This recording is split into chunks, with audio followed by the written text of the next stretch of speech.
Lieutenant Kevin Park frowned at his console as strange readings flickered across the sensor display. The communications array should have been picking up nothing but static and the harsh electronic chatter of Vorthak warships.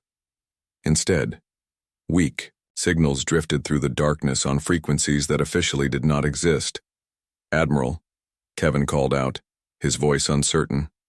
"I am receiving transmissions on the old military emergency channels, the ones we stopped using 20 years ago." Admiral Morrison turned from the tactical display where he had been planning their final battle.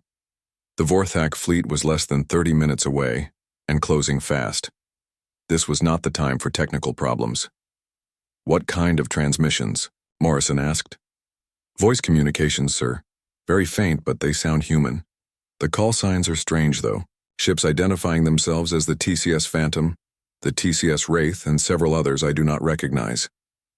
Commander Beth Turner looked up from the weapons station. She had been running diagnostics on their remaining missiles, trying to squeeze every bit of effectiveness from their limited arsenal. "Those are not current fleet designations," she said. "I know every ship in the Colonial Navy." Morrison felt a cold sensation in his stomach. Those call signs were familiar, but from a long time ago. From classified files he had read as a junior officer, files that most people in the fleet did not have clearance to access. "Patch the transmissions through to my station," he ordered. Kevin worked at his console, boosting the signal strength and filtering out interference. Voices began to emerge from the static, faint but clearly human. Men and women speaking with the calm professionalism of trained military personnel. "This is Captain Roy Banks aboard the TCS Phantom. Colonial Fleet vessels, please respond. We are monitoring your situation." Morrison's hands trembled as he recognized the name. Roy Banks had been his instructor at the Naval Academy 25 years ago.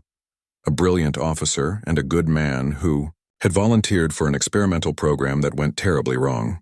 "This is Admiral Morrison aboard the TCS Liberty. Captain Banks, your ship was lost 20 years ago. How are you transmitting?" A pause filled with static, then Banks's voice returned. It sounded older, weathered by years and experiences Morrison could not imagine. "Lost is not the right word, Admiral. We found something out here in the dark between stars. Something that changed us. We felt Earth's death cry across dimensions and came home." Dr. Amy Chen appeared at Morrison's shoulder, studying the communication readings with scientific curiosity. "Admiral, these signals are not coming from normal space. The frequency patterns suggest transmission through some kind of dimensional fold. The physics should be impossible." Morrison remembered the classified briefings about Project Shadowfall. 12 experimental ships equipped with prototype cloaking technology. The best crews in the fleet, volunteers for a mission that would push the boundaries of human science. They had vanished during their maiden voyage, lost somewhere in the void with all hands. The official report blamed equipment failure, reactor overloads, navigation errors, the usual problems that killed explorers who pushed too far into the unknown. The program was canceled and the files were sealed. Nobody spoke about Shadowfall anymore. "Captain Banks, what happened to your fleet? Where have you been for 20 years? Another pause. Longer this time. When Banks spoke again, his voice carried weight of experiences that no human was meant to have. "We discovered a realm beyond normal space-time. The natives call it the Deep Dark. We have been learning, Admiral. Learning to become something more than we were." Captain Lisa Hayes joined the growing crowd around the communication station. Her engineering background made her skeptical of impossible claims, but the sensor readings were undeniable. "If you have ships, we need help," she said into the microphone. "The Vorthak fleet will be here soon. We cannot fight them with conventional weapons." "We know about the Vorthak," Banks replied. "We have been watching them spread across the galaxy like a plague. They are not the real threat, Admiral. They serve something much worse, something that comes from the spaces between galaxies." Morrison felt the pieces of a larger puzzle clicking together in his mind. The Vorthak invasion had been sudden and coordinated, but their technology seemed familiar. Too familiar, as if they were using weapons designed by someone else. "Can you help us?" Morrison asked. "We are already here," Banks answered. The bridge. Sensors erupted in chaos as space itself seemed to ripple around the fleeing human fleet. Reality twisted and bent as invisible ships began to decloak, their presence distorting the fabric of space-time. Kevin Park stared at his displays in amazement. "Admiral, I count at least 40 contacts materializing around our position. They are using some kind of cloaking technology I have never seen before." The main view screen flickered and changed, showing the sleek outline of a warship unlike anything in the Colonial Fleet database. The hull seemed to shift and flow like liquid metal, bending light around itself in impossible ways. Weapons ports glowed with energies that made the ship's sensors scream warnings. "This is the TCS Phantom," Banks's voice said. 20 years ago, we were 12 ships lost in the darkness. Today, we are the sword and shield of humanity. The Vorthak taught the galaxy to fear advanced technology. Now they will learn what happens when humans evolve beyond their understanding. More ships decloaked around the human convoy. Each vessel was unique, designed by minds that no longer thought in terms of conventional physics.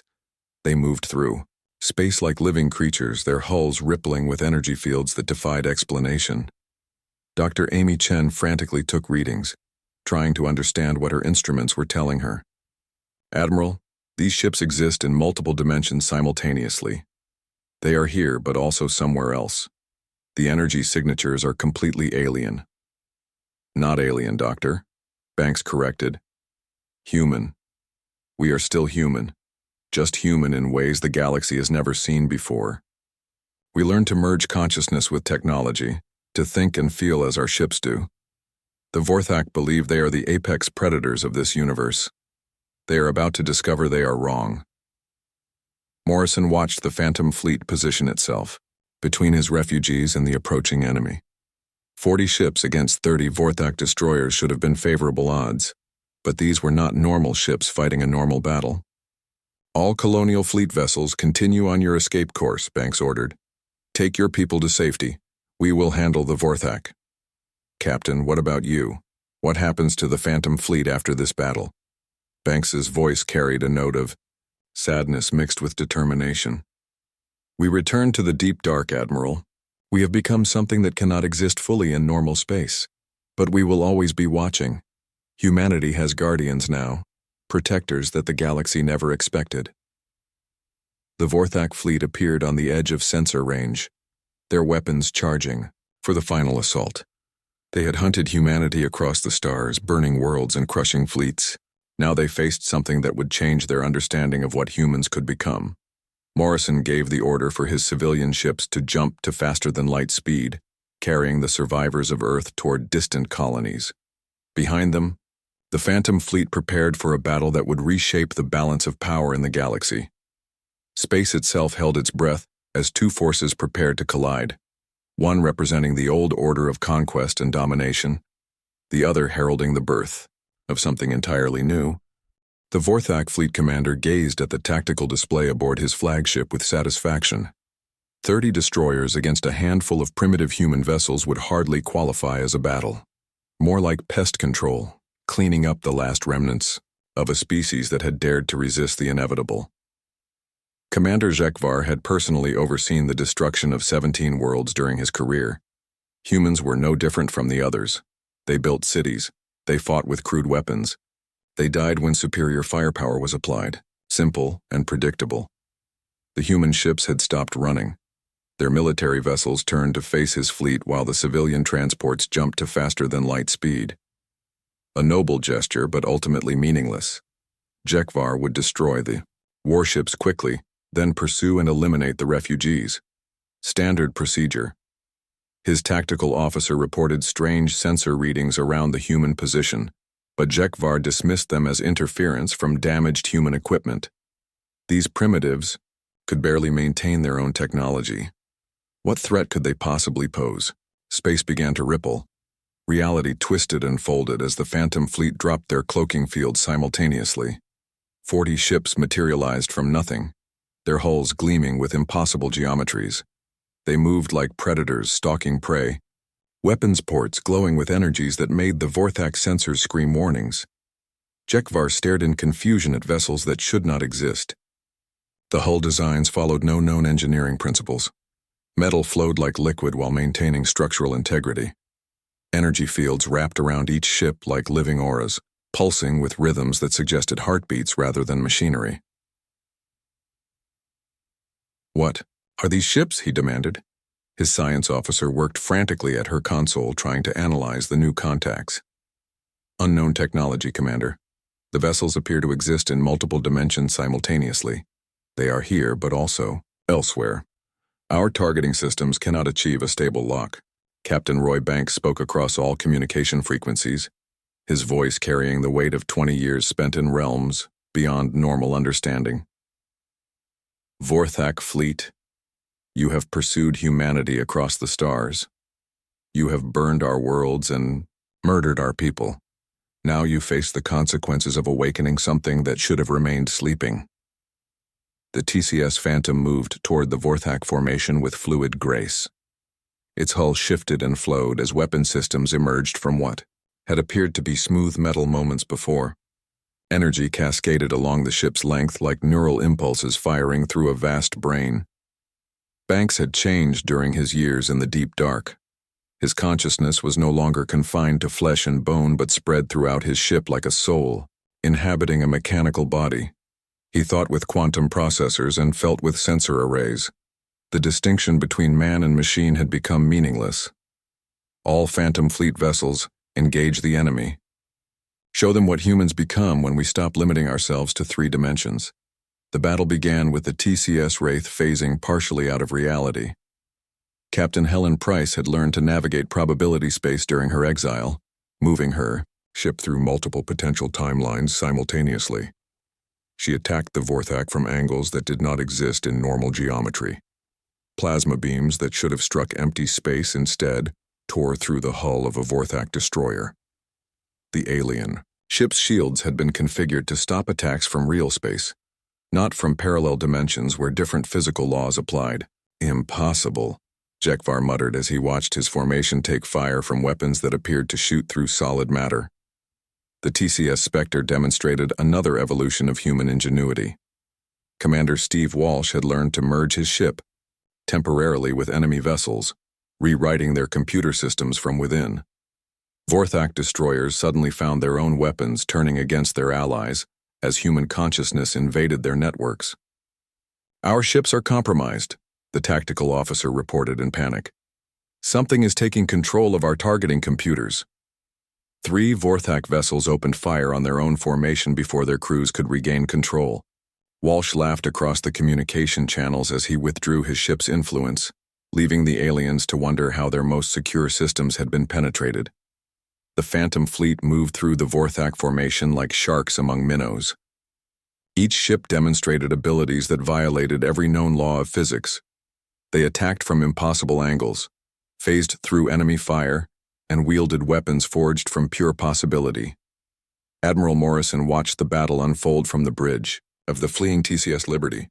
His sensors could barely track the Phantom ships as they danced between dimensions, appearing and disappearing like ghosts made manifest. "Are we recording this?" he asked Dr. Amy Chen. "Everything we can," she replied, her voice filled with awe. "Admiral, what we are witnessing should not be possible. These ships exist in a state of quantum superposition, occupying multiple realities simultaneously. The crews have somehow learned to navigate higher dimensional space. The TCS Ghost materialized directly inside a Vorthak destroyer, occupying the same physical coordinates for a brief moment. The alien ship simply ceased to exist as 2 objects, tried to share the same space-time. Physics resolved the paradox by erasing the less adaptable vessel from reality. Jekvar realized his fleet was being systematically destroyed by enemies that fought according to rules he did not understand. His weapons could not target ships that existed partially outside normal space. His shields offered no protection against attacks that came from parallel dimensions. "All vessels, retreat immediately," he ordered, but retreat was not an option. The Phantom Fleet had surrounded the Vorthak formation while fighting from multiple dimensions. There was nowhere to run when the enemy could appear anywhere in space-time. Captain Banks addressed the surviving Vorthak ships with calm authority. "You came here to finish the extermination of humanity. Instead, You have witnessed our evolution into something beyond your comprehension. Return to your masters and tell them what you have seen. Humanity is no longer the species you knew. The TCS Phantom opened fire with weapons that bent space itself into destructive patterns. Reality warped around the targeted Vorthak vessels, as gravitational fields compressed them into singularities. Ships that had survived 1,000 battles simply folded in on themselves and disappeared. Within minutes, the mighty Vorthak fleet was reduced to burning debris. The few surviving vessels fled into faster-than-light space, carrying news of humanity's impossible transformation back to their homeworld. The Phantom fleet began to fade from normal space as their cloaking fields re-engaged. They had completed their mission, but their war was far from over. The deep dark held threats that made the Vorthak look like children playing with toys. Admiral Morrison, Banks called across the communication link. Your people are safe for now, but this is only the beginning. The enemies we face in the realm beyond require constant vigilance. Will we see you again? Morrison asked. When humanity needs us, we will be there. We are the guardians in the darkness between stars, the sword that strikes from shadows. The galaxy thought it had witnessed the end of human ambition. Today it learned that we have only just begun to grow. The last Phantom ship vanished from sensors, leaving only empty space and the wreckage of an alien fleet that had learned too late. What happened when humans were pushed beyond their limits? The debris field stretched for millions of kilometers, all that remained of the once mighty Vorthak hunting fleet. Twisted metal drifted through space alongside exotic particles that should not exist in normal reality. The Phantom ships had not simply destroyed their enemies. They had rewritten the fundamental laws that governed how matter and energy behaved in local space-time. Admiral Morrison ordered the TCS Liberty to conduct a detailed scan of the battlefield. What they found defied every scientific principle humanity thought it understood. Some Vorthak ships had been compressed into perfect spheres the size of basketballs while retaining their original mass. Others existed as probability clouds, scattered across multiple dimensions but somehow still recognizable as starships. Dr. Amy Chen worked frantically to catalog the impossible wreckage.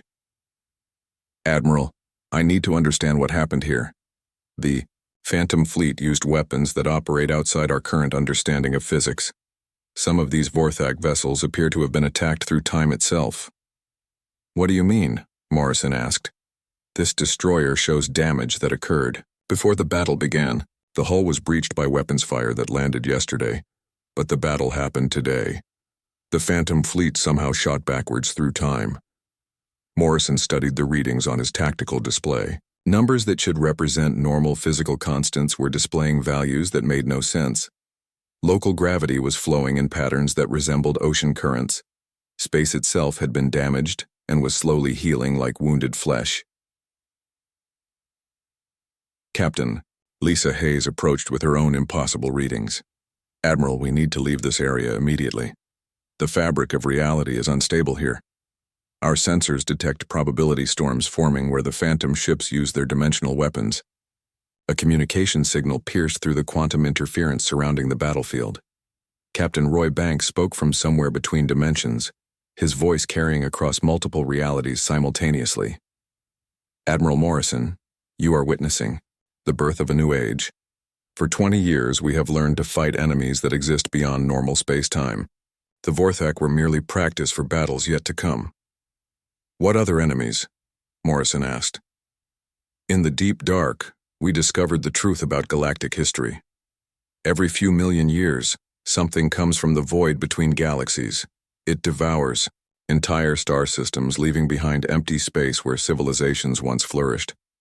The Vorthak were its advanced scouts, preparing this galaxy for harvest. Morrison felt a chill run down his spine. The destruction of Earth had been just the beginning of something far worse than anyone imagined. The Phantom fleet exists to fight this ancient threat. Banks continued. We have become something that can stand against enemies who treat entire solar systems as expendable resources. But the war requires sacrifice. We can no longer exist fully in your reality. The TCS Phantom flickered into partial visibility, its hull shifting between dimensions like a ship sailing through layers of existence. Morrison could see the bridge through translucent metal, where figures that might once have been human operated. Controls that responded to thought rather than touch. "What have you become?" Morrison asked quietly. "We have become what humanity needs us to be. Our consciousness spans multiple dimensions. We think with quantum processors and feel with sensor arrays that stretch across light years. The distinction between flesh and technology no longer applies to us." Banks appeared on the main view screen as a figure wrapped in energy fields that made him difficult to focus on. His face was still recognizably human, but his eyes held depths that suggested awareness of realities beyond normal comprehension. The crews volunteered for this transformation. When we first entered the deep dark, we faced a choice: remain human and die, or evolve into something that could survive in realms where normal physics break down. We chose survival, and with it, the responsibility to protect those who cannot make the same choice. Dr. Amy Chen leaned forward with scientific curiosity overriding her fear. "Captain, can you explain how your ships operate? The energy readings suggest technology that violates conservation of mass and energy." Banks smiled with an expression that was both human and something else entirely. "Doctor, we no longer operate technology. We have become technology. Our ships are extensions of our consciousness, grown from materials that exist in multiple dimensions simultaneously. We power them with will and navigate by intuition." The TCS Wraith materialized beside the Phantom, its hull rippling with patterns that hurt to look at directly. Captain Helen Price spoke with a voice that echoed from several realities at once. "We learn to fight enemies who exist in 11 dimensions," she explained. "The Vorthak could only perceive 3. They never had a chance against weapons that strike from angles they cannot imagine." Morrison watched as more Phantom ships flickered in and out of visibility around the battlefield. Each vessel was unique, shaped by the consciousness of its merged crew. Some resembled traditional starships, while others took forms that followed no earthly design principles. "How many of you are there?" Morrison asked. "We began as 12 ships with volunteer crews," Banks replied. "But consciousness is not limited by physical bodies in the deep dark. We have grown, Admiral. New minds join us from the realm beyond, volunteers from species that face the same choice we did. The Phantom fleet is becoming something larger than humanity." A massive shape began to decloak at the edge of the battlefield. The vessel was easily 10 times larger than any ship in the colonial fleet, its hull covered in structures that shifted and flowed like living tissue. It radiated power that made space itself tremble. "This is the TCS Leviathan," Banks announced. "Our flagship and home base in normal space. We built it from materials harvested in the deep dark, powered by energies that exist outside conventional physics." Morrison stared at the impossible ship with a mixture of awe and horror. Humanity had created something magnificent and terrifying. Guardians who had sacrificed their basic nature to protect a species that could no longer truly understand them. "What happens now?" Morrison asked. "Now you take your people to safety, while we return to our patrol of the deep dark. But remember this day, Admiral. The galaxy believes it knows the limits of human potential. Today those limits were shattered. We have become something that even ancient cosmic horrors will learn to fear." The Phantom fleet began to fade from normal space as dimensional veils closed around them. They left behind a battlefield that would puzzle scientists for generations, and a message that echoed across all communication frequencies. To any species listening to this transmission, know that humanity has evolved beyond your understanding. We are the guardians in the darkness between stars, the force that stands against extinction itself. Test us at your own peril. Space returned to normal as the last Phantom ship vanished from sensors. But the universe had been changed forever by the knowledge that humans could become something far more dangerous than anyone had dared to imagine. 3 months after the battle that shocked the galaxy, Admiral Morrison stood in his new office on the colony world of New Haven. Through the window, he could see human families building homes under an alien sun. Children played in streets that had not existed before the evacuation fleet arrived. The survivors of Earth were learning to call this distant world home. The colonial government had elected Morrison as their first president, though he preferred to keep his military rank. Leading refugees was different from commanding warships, but both required making difficult decisions for the good of people who trusted him. Dr. Amy Chen entered the office carrying a datapad filled with reports from across human space. She had become the head of the new Colonial Science Institute, tasked with understanding technologies that defied conventional physics. "Admiral, we are receiving more reports of phantom ship sightings," she said. "The Centauri colonies report that unknown vessels appeared during a pirate attack last week. The raiders were destroyed or driven off within minutes." Morrison nodded. Similar reports had been coming in from human settlements throughout the galaxy. Wherever humans faced threats they could not handle alone, strange ships appeared from nowhere to even the odds. The Phantom Fleet was keeping its promise to protect humanity. Any direct communication with Captain Banks or his people? Nothing direct. But we did intercept a message broadcast on the old emergency frequencies. It was addressed to all human colonies with a simple warning. Something called the Harvester Fleet is moving toward our galaxy from the void between stars. Morrison felt the familiar chill he experienced whenever the Phantom Fleet mentioned threats from beyond normal space. The Vorthak invasion had been devastating, but apparently it was just the beginning of humanity's real troubles. Timeline 4. Arrival? Unknown. The message suggested we have perhaps 50 years before the advanced scouts reach the outer rim. After that, the main force will follow. 50 years to prepare for an enemy that treated entire solar systems as resources to be consumed. Morrison wondered what humanity could possibly do in that time to ready itself for such a threat. The Phantom Fleet existed to fight these cosmic horrors, but they could not protect every human world simultaneously. A soft chime announced another visitor. Captain Lisa Hayes entered the office wearing the uniform of the New Haven Defense Force. She had accepted the position of military commander for the colony, responsible for training civilians to defend their new home. "Admiral, we have a situation developing in orbit. Long-range sensors detect an unknown vessel approaching the system. It does not match any known design in our databases." Morrison and his staff moved to the command center that had been built beneath the Colonial Administration building. The facility was modest compared to the bridge of a starship, but it served their needs for coordinating the defense of their new world. The main display showed a vessel unlike anything in human space. It was clearly alien in origin but not Vorthak. The hull followed organic curves that suggested it had been grown rather than built. No weapon ports were visible, but energy readings indicated technology far beyond current human capabilities. "Incoming. Transmission," the communications officer reported. The main screen flickered and resolved into the image of an alien being that was both beautiful and strange. It resembled a humanoid plant, with features that shifted like leaves in a gentle wind. When it spoke, the words were translated by computers that recognized the language from old diplomatic databases. "Greetings, humans of New Haven. I am Ambassador Keth Myron of the Verdanian Republic. We seek an audience with your leaders regarding matters of mutual importance." Morrison stepped forward. He had dealt with alien diplomats before the war, though never under circumstances like these. "I am Admiral Morrison, President of the New Haven Colony. What brings you to our system, Ambassador?"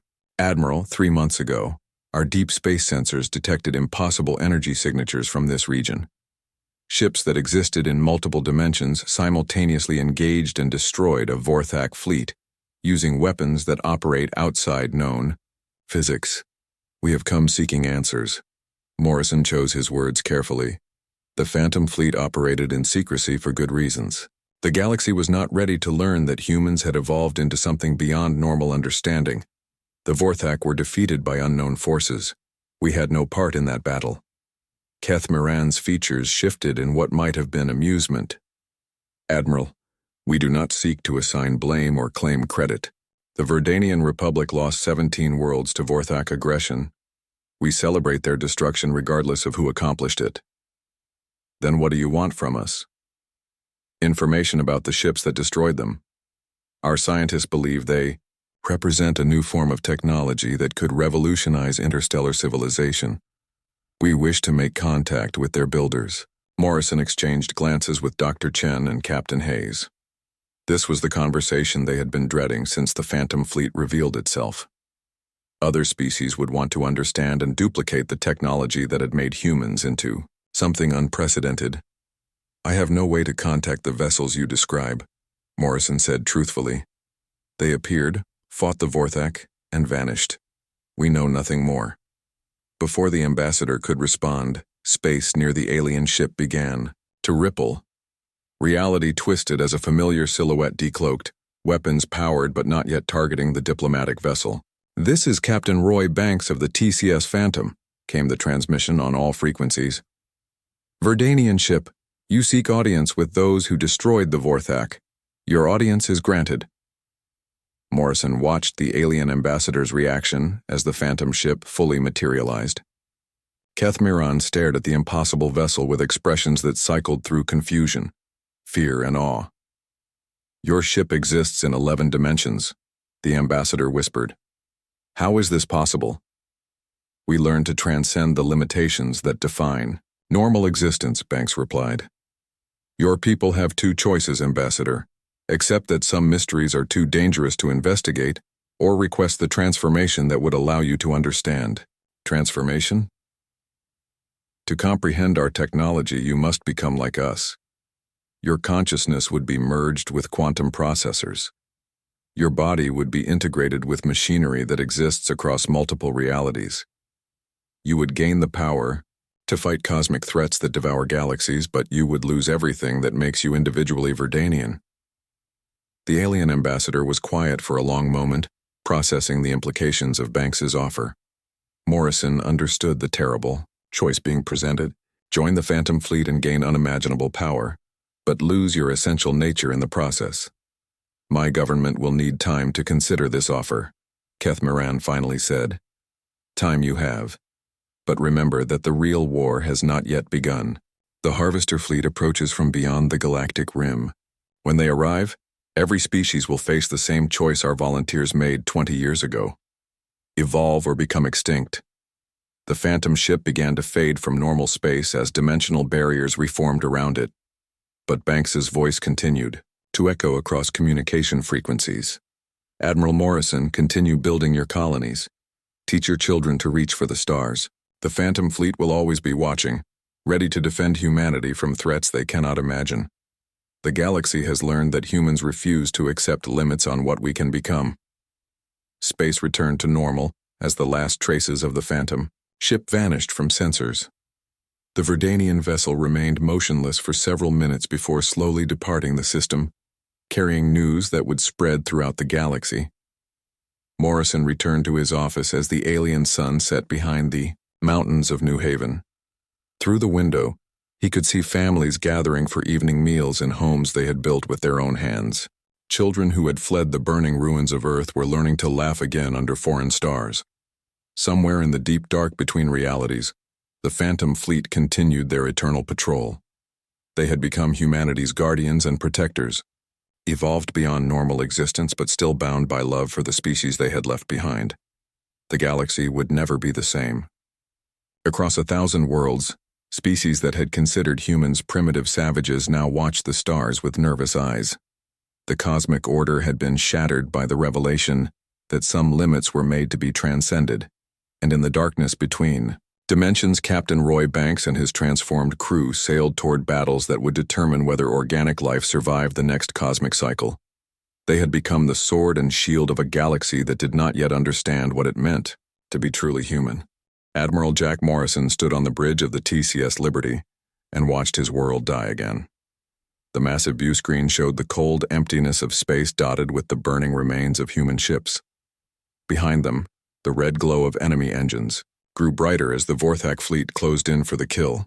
6 months ago, Earth had been green and blue and beautiful. Now it was a dead rock spinning in the void. The Vorthak had come without warning, their black ships appearing in Earth's skies. Like a plague of metal locusts, they spoke no words of greeting or demand. They simply began to burn everything. Morrison remembered the evacuation, panic in the streets as the orbital defense platforms exploded one by one. Children crying as families rushed toward the transport ships. The lucky ones made it aboard before the Vorthak plasma beams turned the launch pads into glass. 1 million people were supposed to escape. The colonial fleet had planned for this day even though nobody wanted to think about it. Emergency protocols, evacuation routes, backup plans for backup plans. All useless when the enemy moved faster than anyone thought possible. Captain Lisa Hayes approached from the navigation station. Her uniform was wrinkled and stained with grease from working in the engine compartments. Dark circles under her eyes told the story of too many sleepless nights trying to keep the fleet running. "Admiral, we have a problem," she said quietly. Her voice carried across the bridge despite the low volume. Everyone turned to listen because they all knew what kinds of problems they faced now. "How bad?" Morrison asked. "The civilian transport New Hope is falling behind. Their main drive is failing and they cannot keep up with the fleet. They have 8,000 people aboard, mostly families with children." Morrison closed his eyes for a moment. 8,000 lives hanging in the balance. The transport ship was one of the larger vessels in their ragged convoy, packed beyond safe capacity with refugees from Earth. If they slowed the entire fleet to help the New Hope, the Vorthak would catch them all. If they left the transport behind, those 8,000 people would die when the enemy arrived. "Time until the Vorthak reach us?" he asked. Lieutenant Kevin Park looked up from the sensor station. Sweat beaded on his forehead as he worked to maintain their damaged long-range scanners. 43 minutes at current speed, sir." Morrison walked to the tactical display at the center of the bridge. The hologram showed their fleet as small blue dots surrounded by red enemy markers. 30. Vorthak destroyers pursued them across the galaxy. Each enemy ship was larger and more powerful than anything humanity had ever built. The display also showed their own forces. 57 ships remained from the original evacuation fleet. Most were civilian transports and cargo vessels never meant for combat.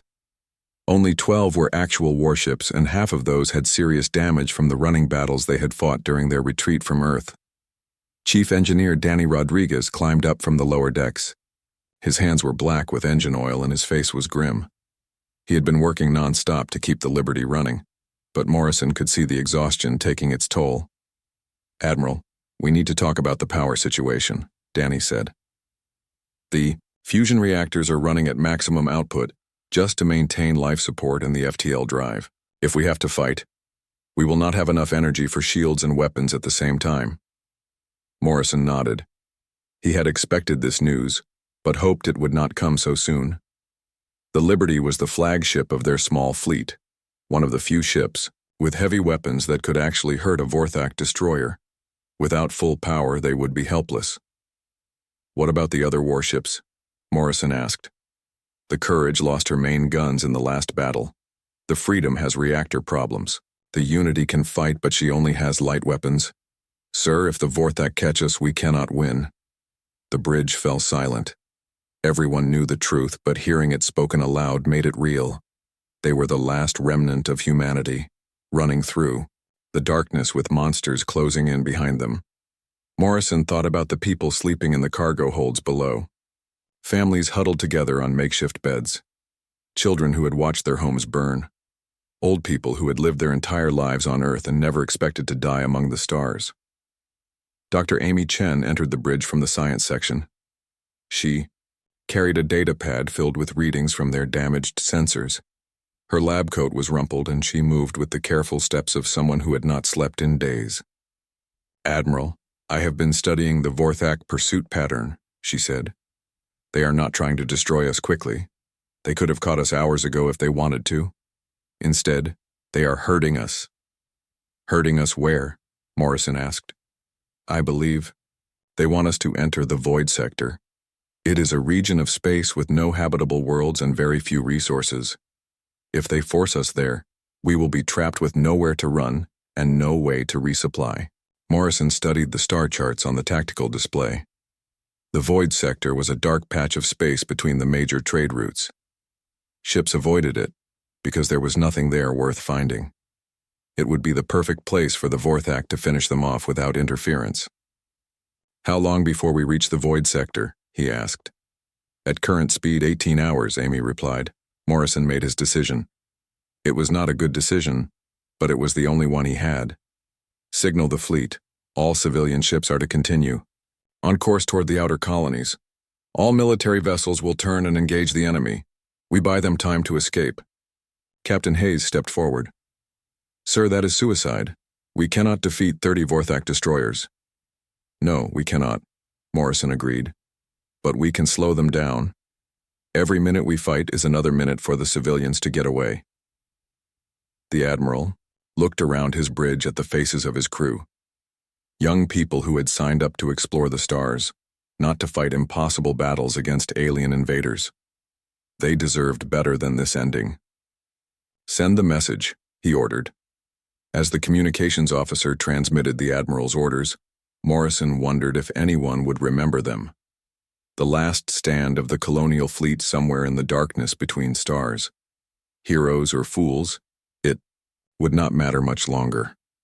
The Vorthak ships grew brighter on the view screen, their weapons beginning to glow with deadly energy.